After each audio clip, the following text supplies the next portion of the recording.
आज हम बात करेंगे अध्यात्म के एक ऐसे विषय पर जिस मार्ग में बड़े बड़े संत लोग, गुरुजन, हमारे जो मार्गदर्शक होते हैं, सब भटक जाते हैं। तो इस विषय पर बात करना बहुत ही ज़रूरी था। जब जब भी हमारा जप तप नाम क्रिया की शुरुआत होती है तो इसका सीधा संपर्क हमारी चेतना से होता है। जैसे जैसे चेतना का उदय होता है, हम उस चेतना के उदय होने को ही हम अपनी आत्मा का सफ़र मान बैठते हैं। जब जब ये इसका सफ़र आगे बढ़ता है तब तब हम जो है लोक परलोक की बातें किया करना शुरू कर देते हैं कि परम धाम में जाना है, ये लोक है, वो लोक है। जब जब हम उस लोक की या परलोक की बातें किया करते हैं, ये अपने आप में ये माया जाल है, ये अपने आप में भटकन है। तो इसको जानना बहुत ही ज़रूरी है कि कैसे जो हमारे कुछ मास्टर्स हैं, गुरु लोग हैं, संत लोग हैं, कैसे भटक जाते हैं। कुछ तो घटित होता होगा हमारे अंतकरण में जब हम अनंत की यात्रा करते हैं, एक विराट की यात्रा होती है। तो कैसे हम एक चेतना की यात्रा को आत्मा का सफ़र मान बैठते हैं, तो उसमें भ्रमित हो जाते हैं और सारा जीवन हमारा व्यर्थ हो जाता है। जैसे ही हमारी साधना की शुरुआत होती है तो सीधा संपर्क इसकी चेतना से होता है। और के चेतना के बीच में एक ऐसी पतली सी परत होती है जिसके जिसके परत के पार हमारा मूल स्वरूप और दूसरी तरफ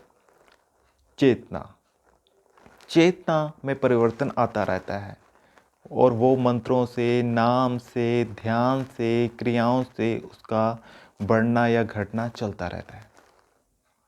तो इस जो परिवर्तन में है, वो परिवर्तन हमारे ध्यान में आना शुरू हो जाता है क्योंकि वो परिवर्तन हो रहा होता है। तो उसके पीछे जिसका मूल स्वरूप जो हमारा मूल स्वरूप होता है, जो सब कारणों का कारण होता है, जो स्वयं में ही बस स्थित होता है और वो उसका हमें पता ही नहीं चलता क्योंकि उसमें कुछ परिवर्तन नहीं हो रहा होता। और जिस चीज़ में, जिस ऊर्जा में परिवर्तन या बढ़ोतरी या वो घटता या बढ़ता रहता है, वो हमारे ध्यान में आना शुरू हो जाता है क्योंकि सीधा हमारा संपर्क ऊर्जा से हो रहा होता है। और कुछ हमारे जो योगी हैं, जो हमारे संत हैं, उसको ही आत्मा का सफ़र मान बैठते हैं क्योंकि उसके साथ जब ऊर्जा से हमारा कुछ ऊर्जा को हम देखते हैं, ऊर्जा को हम अनुभव किया करते हैं, तब दिव्य अनुभूतियाँ हमें धीरे धीरे होनी शुरू हो जाती हैं। और चेतना से ही, चेतना को साथ रखकर हम दूसरे लोक परलोक की बातें किया करना शुरू कर देते हैं क्योंकि जो चेतना है, चेतना एक ऐसा सफ़र है जो हमारे शरीर के अंदर भी है और बाहर भी है। क्योंकि जैसे जैसे चेतना का तल होगा या चेतना का स्तर होगा, वैसा ही हमें ज्ञान आना शुरू हो जाएगा। इस चीज़ का अंत नहीं होता क्योंकि अनगिनत लोक हैं यहाँ पर। किस किस लोक का आप ज्ञान को एकत्रित करोगे? इतना तो भाई समय है नहीं आपके पास। अगर समय कुछ ज़्यादा है तो आप चेतना का सफ़र कर सकते हो। कोई भी अपनी चेतना के तल पर कोई भी बात बोल देता है, लेकिन जिसकी शुरुआत नहीं होती वो वैसे ही मान लेता है। एक तो भाई उसका अभ्यास नहीं अभी शुरू हुआ, जो आम लोग हैं, आम जनता है। लेकिन वो जब सामने वाले की किसी चेतना का, जिसका किसी का भी थोड़ा सा स्तर है, उसको मान के अपना ही सफ़र शुरू कर देते हैं तो वो भटक जाते हैं। पहले तो जो चेतना का मार्ग है वो स्वयं माया का ही मार्ग है क्योंकि वो आगे जाके चेतना, जैसे हर साधना की शुरुआत चेतना से होती है, वही चेतना आगे जाके आपको भ्रमित कर देती है। तो इसीलिए जो ये इसके बीच में जो पतली सी परत है, तो उसको जानना बहुत ही ज़रूरी है क्योंकि इस जो पतली सी परत है उसको संत लोग, महात्मा जन, जो हमारे बनाए हुए गुरु लोग हैं, वो भी नहीं जान पाते। वो भी भ्रमित हो जाते हैं, वो भी चेतना की बातें किया करना शुरू कर देते हैं।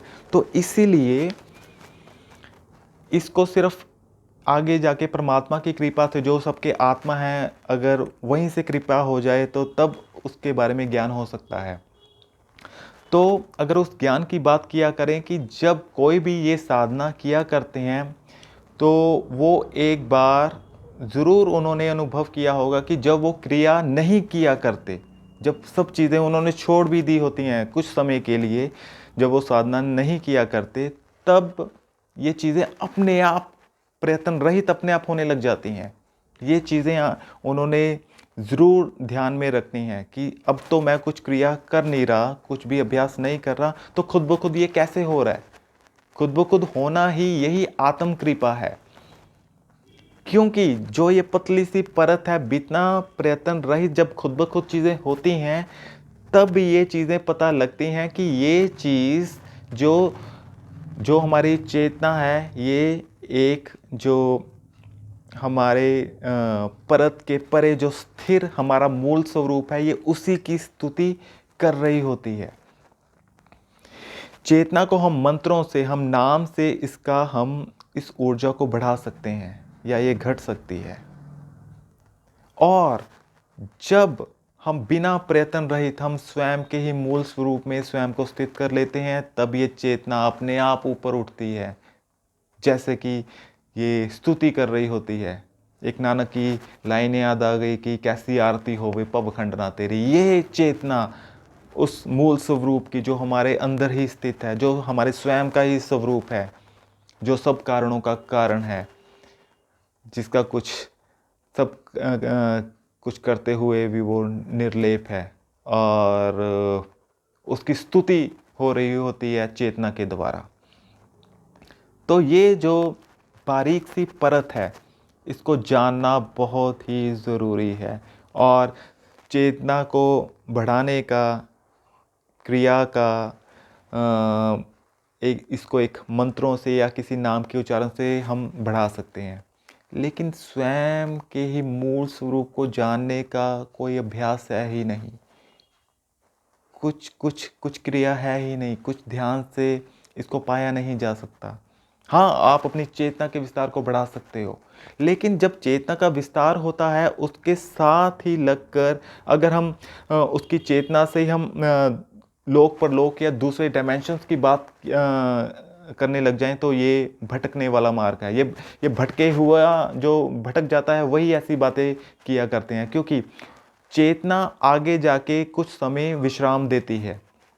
क्योंकि वो जो कृपा होती है, आत्म कृपा होती है, जब चेतना विश्राम में जाती है, मतलब कि जब हमारा अभ्यास रुक जाता है, तो खुद ब खुद ये ऊपर की ओर चलती है।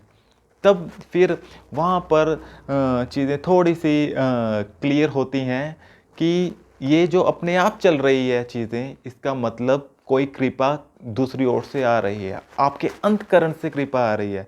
लेकिन जैसे अगर माया ने घुमाना हो, तो वैसे ही वो बड़े बड़े संत लोगों को भी आगे जाके जो मध्य का रास्ता होता है, उसमें वो घुमा देती है। तो इसमें बड़े बड़े जो लोग, संत लोग हैं, जिनका अभ्यास इतना कठोर या तप इतना कठोर होता है, तो आम जनता या आम लोग जो जिसकी अभी शुरुआत भी नहीं हुई, वो कैसे जान सकते हैं? वो तो इनके बताए हुए रास्ते पे ही चलेंगे, लेकिन ये अपना जीवन को एक दांव पे लगा देते हैं। ये चेतना के सफ़र को ये एक आत्मा का सफ़र मान बैठते हैं। सही मायने में आत्मा को कोई सफ़र होता ही नहीं है। ये इसमें कोई दो राय नहीं है कि जो भी आप क्रिया करोगे, उसका पहले सीधा संपर्क चेतना से ही होगा।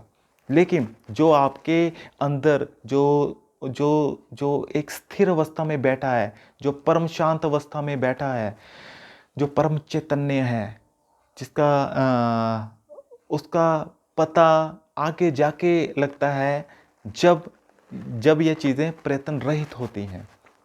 तो सबसे जो महत्वपूर्ण बात ये आ जाती है कि जो ये पतली सी परत है, ये सिर्फ आत्म कृपा से ही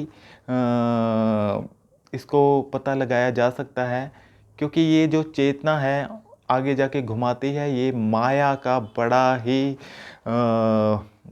ऐसी माया है कि बड़े बड़े जो योगी हैं, जो संत लोग हैं, इसमें वो भ्रमित हो जाते हैं। तो जो भी की यात्रा कर रहा होता है या फिर अभ्यास कर रहे होंगे, शायद उनको मेरी बात समझ आ जाए। ज़्यादातर ये शब्दों में नहीं ढाले जा सकते, लेकिन मैंने ज़बरदस्ती शब्दों में ढालने का प्रयत्न किया है, क्योंकि भाई ये आपके जीवन का सवाल है। जब हमारी आंखें बंद होती हैं, अंतःकरण में हमारी यात्रा शुरू होती है, तब सारी चीज़ें नंबर 1 से शुरू होती हैं, क्योंकि ये किताबों में नहीं लिखा जाता। ये आपके स्वयं की ही यात्रा है। ये किसी को हमने फॉलो नहीं करना कि किसी ने आपको मुकाम बता दिया कि आपने ये धाम में जाना है, ये जो है लोक है, ये परलोक है। नहीं भाई, सही मायने में जो आपका मूल स्वरूप है वो किसी लोक में नहीं आता। सब लोकों को धारण किए हुए आप स्वयं में ही स्थित हो। आना जाना होता ही नहीं है। सर्वव्यापी है जो आपका मूल स्वरूप है।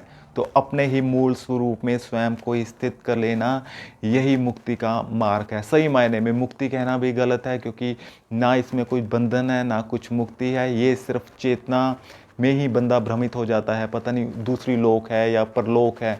ना कोई लोक है ना कोई परलोक है, ये सिर्फ चेतना का खेल है, माया जाल है। तो इसका अभ्यास होता है मंत्रों से, नाम से। हम इसको बढ़ा सकते हैं, लेकिन सही मायने में जो आपके स्वयं का मूल स्वरूप का जो मार्ग है, ये एक ऐसा मार्ग है जिस पर चलना ही नहीं पड़ता। तो स्वयं को जानना, स्वयं में स्थित करना, यही सब चीज़ों का ये निचोड़ है, और इस पर बात करना बहुत ही ज़रूरी था। हमारे इन चीज़ों को, चेतना के मार्ग को बता के पता नहीं कितने धर्मों का निर्माण हो गया, कितनों ने दुकानें खोल ली, और कितने अपने जीवन को दांव पे लगा देते हैं। तो जो है चाहे वो सगुण है चाहे वो निर्गुण है, सगुण परमात्मा का सबसे बड़ा प्रमाण आप स्वयं ही हो। आपसे बड़ा कुछ प्रमाण है ही नहीं। तो खुद को जानो भाई, खुद को जानो। ये बहुत ही महत्वपूर्ण बात है, लेकिन ये बात किसी किताबों में नहीं होगी। ये अभ्यास, जो अभ्यास है, ठीक है, अभ्यास की शुरुआत होती है चेतना से, लेकिन आगे जाके चेतना को समझना बहुत ही ज़रूरी है। इसके चक्कर में नहीं पड़ना। जैसे कि हमने किसी भी चीज़ को या कार को स्टार्ट करना है, सेल्फ एक बार लगती है, बार बार नहीं लगती। अगर बार बार सेल्फ लगाओगे तो भैया आपकी गाड़ी या इंजन ख़राब हो जाएगा। इसलिए सेल्फ एक बार होती है, एक बार चेतना का विस्तार हो गया, आगे जाके चेतना अपने आप प्रयत्न रहित हो ही जाएगी, क्योंकि ये स्तुति कर रही है उस विराट की, उस अनंत की, जो आपके अंदर ही है। लेकिन बीच में जो परत होती है, वो परत आगे जाके पता चलती है जब सब चीज़ें अपने आप होती हैं, जब सब चीज़ें अपने आप शांत होने लग जाती हैं। तो कुछ क्या होते हैं कि उस जो मार्ग, चेतना के मार्ग को ही बलपूर्वक, हठपूर्वक इसको बढ़ाने का प्रयत्न किया करते हैं। वो कहते हैं कि पता नहीं हम आउट ऑफ बॉडी एक्सपीरियंस करें, हमने तो एस्ट्रल ट्रैवल करना है, सूक्ष्म शरीर को बाहर निकालना है, ठीक है, और वहाँ से कुछ लोक परलोक की यात्रा करनी है या परम धाम में जाना है। तो परम धाम ऐसे नहीं होते। जो परम धाम है वो आपके अंदर ही है। ये खुद से कहाँ तक भागोगे? ये खुद से भागने का मार्ग नहीं है। यहाँ पर जो लोग हैं चेतना के मार्ग के पीछे भाग रहे हैं, वो स्वयं से ही भाग रहे हैं। कहाँ तक भागोगे भाई? थक जाओगे, स्वयं से एक दिन हार जाओगे। बंदा हारता ही स्वयं से है। इसीलिए खुद को जानना बहुत ही ज़रूरी है। जहाँ तक नाम की बात है, तो सब नाम परमात्मा के ही हैं। एक भाव होना चाहिए। अगर आप सच्चे भाव से उसे पुकारोगे तो वो तो आपके अंतकरण में है ही है। वो तो अवश्य आपके साथ ही है, साथ देगा भी। आपके मार्ग को वो वही एक रास्ता है, वही एक चलने वाला है, वही पहुंचने वाला है, वही सब कुछ है। इसीलिए दोनों हाथ हम इसलिए ऊपर कर देते हैं कि भाई समर्पण है। जो करता धरता है, चाहे वो योगी है चाहे वो भोगी है, सब कुछ वो हमारे भीतर ही बैठा है। वही परमात्मा है, वही सब कुछ है। सब कुछ मतलब सब कुछ। तो जो ये चेतना है, वो चेतना अपने ही शक्ति से वो खेल किया करता है। और वो एक ऐसे है कि जैसे एक हम एक एक थाल की आरती घुमाते हैं एक विराट के सामने, और विराट तो अपने आप में शांत में अपने आप स्वरूप में बैठा है, लेकिन जो आरती होती है वो चेतना के भांति होती है, वो घूमती है ऊपर नीचे। तो इस घूमते हुई चीज़ में अपने आप को भ्रमित नहीं करना। आप अपने विराट स्वरूप में, जो आपके मूल स्वरूप है, उसमें अपने आप को स्थित कर लो। सब चीज़ें अपने आप हो ही तो रही हैं, इन्होंने हो ही जाना है, इनका काम ही होना है। तो शायद आपको ये चीज़ समझ आ जाए, लेकिन ये बिना आत्म कृपा के नहीं, मैं भी नहीं समझा सकता, ना ही आप समझ सकते हो इस वीडियो से भी। सो होपफुली आज के लिए इतना ही, मिलते हैं अपनी और नेक्स्ट वीडियो में। So thank you for watching me, thank you.